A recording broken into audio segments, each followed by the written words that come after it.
ओम ऐं ह्रीं क्लीं चामुंडाय विष्णवे शक्तगोष्ठमतक शमतक।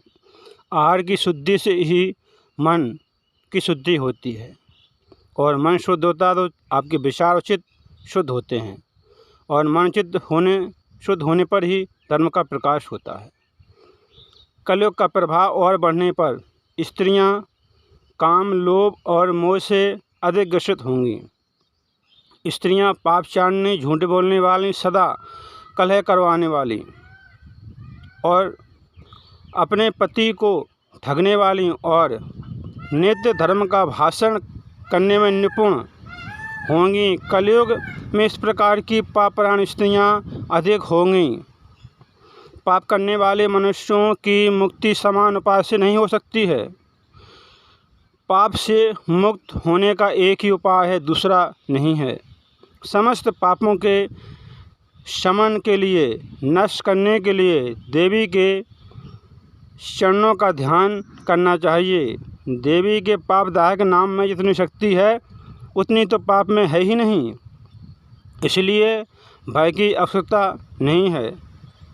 यदि मनुष्य श्रद्धा भाव से भगवती के नाम का उच्चारण करे तो देवी क्या क्या दे सकती हैं, उसे जानने में भगवान शंकर भी समर्थ नहीं हैं।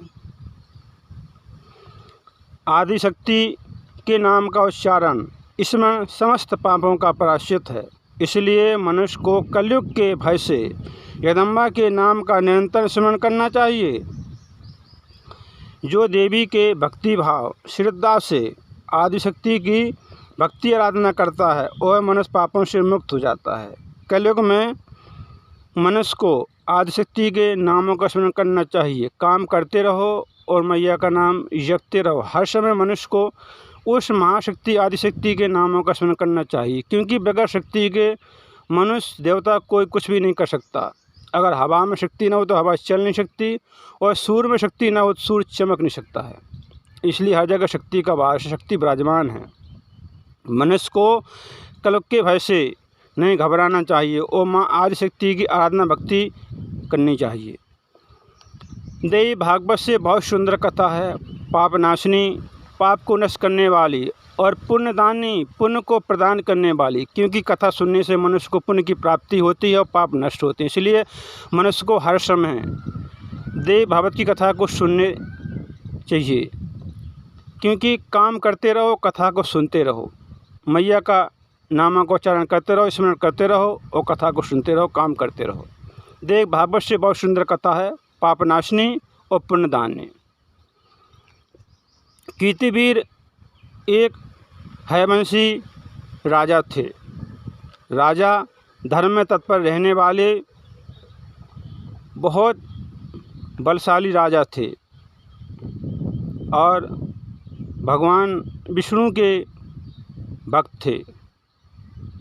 और राजा ने भृगुवंशी ब्राह्मणों के यजमान थे और राजा यज्ञ करने वाले थे, धर्मनिष्ठ और सदैव दान देने वाले थे। दान में रुचि अधिक रखते थे।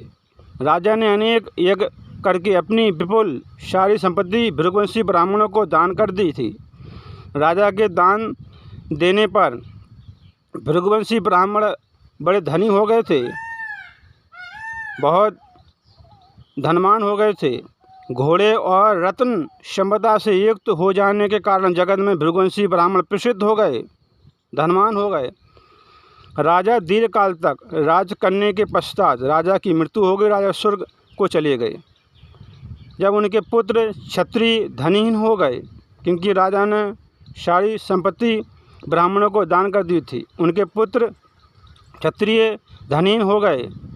तब धनहीन क्षत्रिय ब्राह्मणों के पास गए और ब्राह्मणों से धन मांगा। तब क्षत्रिय धन मांगने लगे और भृगुवंशी ब्राह्मणों से कहा, हमें कुछ धन दे दो। क्षत्रियों ने विनती की, प्रार्थना की, लेकिन ब्राह्मण लोभ के वशीभूत होने के कारण क्षत्रियों को कुछ नहीं दिया और ब्राह्मण बार बार कहते रहे, मेरे पास धन नहीं है, हमारे पास धन नहीं है।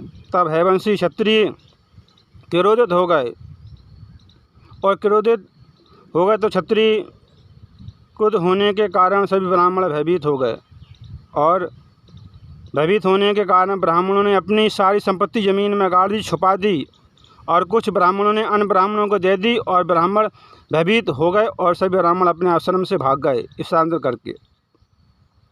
भयभीत और लोभ के वशीभूत होकर सभी ब्राह्मण अपना अपना धन स्थानांतरित करके अपने अपने आश्रम को छोड़कर अन्य जगह चले गए। अपने यजमानों को दुखी देखकर भी लोभ के वशीभूत होकर ब्राह्मणों क्षत्रियों को कुछ धन नहीं दिया।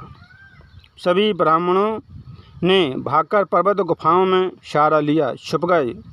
कष्ट झेल रहे अनेक क्षत्रिय धन की प्राप्ति के लिए जब ब्राह्मणों के आश्रम में पहुँचे तो अपने अपने आश्रमों को छोड़कर ब्राह्मण चले गए। सुनसान छोड़कर भृगुवंशी ब्राह्मणों के आश्रम देखकर क्षत्रिय धन के लिए आश्रमों की जमीन खोदने लगे। उन्होंने सोचा कि ब्राह्मण चले गए, आश्रमों को धन में छुपा दिया। ब्राह्मण के घर में जो ज़मीन थी उसको खोदने लगे, कुछ धन पाया।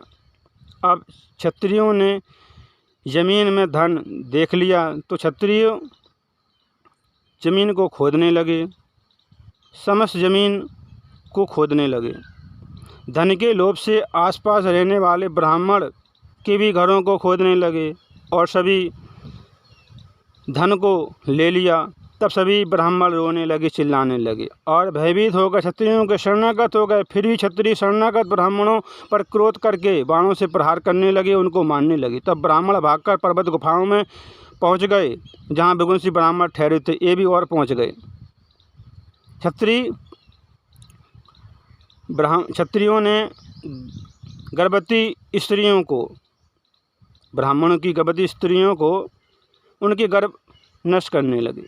पृथ्वी पर घूमने लगे क्षत्रिय, जहाँ जहाँ कई भृगुवंशी बालक, वृद्ध और अन्य कोई भी मिल जाए। क्षत्रिय पाप की परवाह किए बिना सभी ब्राह्मणों को बाणों से मारने लगे, उनका संहार करने लगे। इस प्रकार इधर उधर सभी भृगुवंशी ब्राह्मणों को मार दिए और कुछ ब्राह्मण गुफा में छिप गए। क्षत्रियों ने स्त्रियों को पकड़ लिया और उनके गर्भ नष्ट कर डाले। पाप कर्म पर तुले हुए क्षत्रियों द्वारा जिन स्त्रियों के गर्भ नष्ट हो गए थे, वे बेचारी स्त्रियां अत्यंत दुखी होकर कुर्री पक्षी की भांति विलाप करने लगीं, रोने लगीं। तब तीर्थवासी मुनियों ने अपमान में चूर्ण क्षत्रियों से कहा, क्षत्रियों, तुम लोग ब्राह्मणों पर ऐसा भयंकर क्रोध करना छोड़ दो।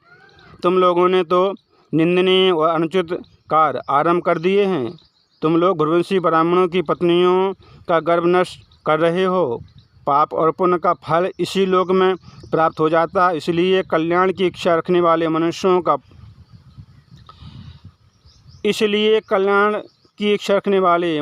को पाप कर्म का परित्याग कर देना चाहिए। क्रोध में भरे हुए क्षत्रियों ने मुनियों से कहा, आप सभी लोग साधु हैं, पाप कर्मों का रहस्य नहीं जानते हैं। छल दम को जानने वाले इन ब्राह्मणों ने कपट करके हमारे पूर्वजों से सारा धन छीन लिया था, जैसे कोई लुटेरा किसी मनुष्य का सारा धन छीन लेता है। सभी ब्राह्मण ठगी, दम्भी और पाखंडी हैं।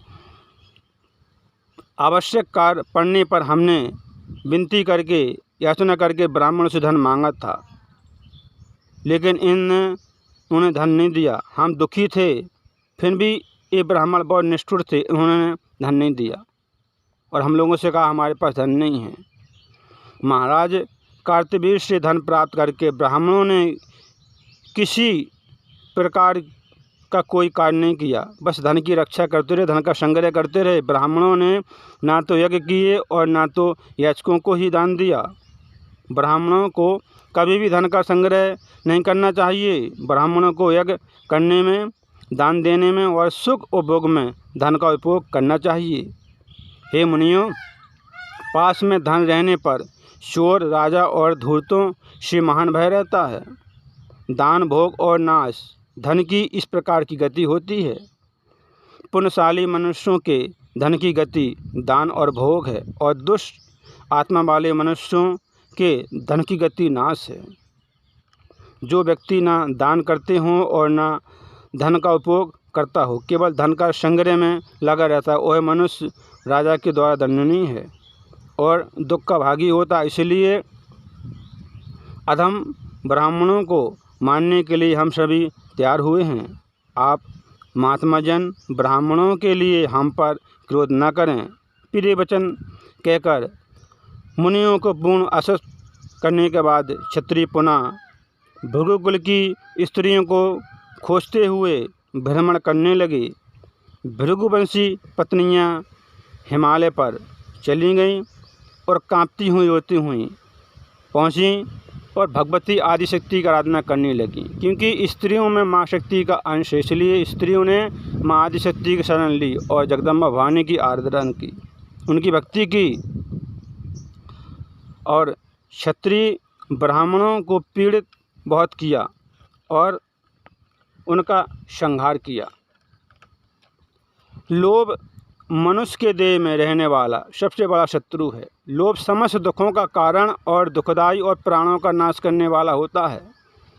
लोभ संपूर्ण पापों की जड़ है और सभी दुखों का कारण भी है। लोभ से युक्त मनुष्य सदा सभी लोगों से विरोध रखने वाला होता है। लोभ के वशीभूत मनुष्य अपने सदाचार और धर्म का भी परित्याग कर देता है। मनुष्य अपने माता पिता, भाई, गुरु, मित्र, पत्नी, पुत्र और बहन तक का वध कर देते हैं। लोभ के वशीभूत मनुष्य पाप से मोहित होकर कौन सा दुष्कर्म नहीं कर देते हैं। क्रोध, काम और अहंकार से भी बढ़कर लोभ शत्रु है। मनुष्य का महान शत्रु लोभ है। पाप का बाप कौन? लोभ। लोभ में पड़कर मनुष्य अपने प्राण तक गंवा देता है। फिर इसके विषय में और क्या कहा जाए। मनुष्य को हर समय उस महाशक्ति आदिशक्ति की आराधना करनी चाहिए, भक्ति उनका नामों का स्मरण करना चाहिए। कथा सुनने से हमको मनुष्य को पुण्य की प्राप्ति होती है और पाप नष्ट होते हैं। इसलिए मनुष्य को हर समय काम करते रहो, मैया का नाम जपते रहो, वो महाशक्ति का स्मरण करना चाहिए। क्योंकि बगैर शक्ति के मनुष्य कुछ भी नहीं कर सकता है। क्योंकि शक्ति से ही मनुष्य को शक्ति प्राप्त होती है, तो मनुष्य हर कार्य में समर्थ होता है। इसलिए मनुष्य को महाशक्ति आदिशक्ति की आराधना करनी चाहिए। देख भागवत से बहुत सुंदर कथा है। कथा सुनने से मनुष्य को पुण्य की प्राप्ति होती, पाप नष्ट होते हैं। इसलिए मनुष्य को हर समय कथा को सुनना चाहिए। काम करते रहो, मैया का नाम जपते रहो, शिव भक्तों को क्षमा तक।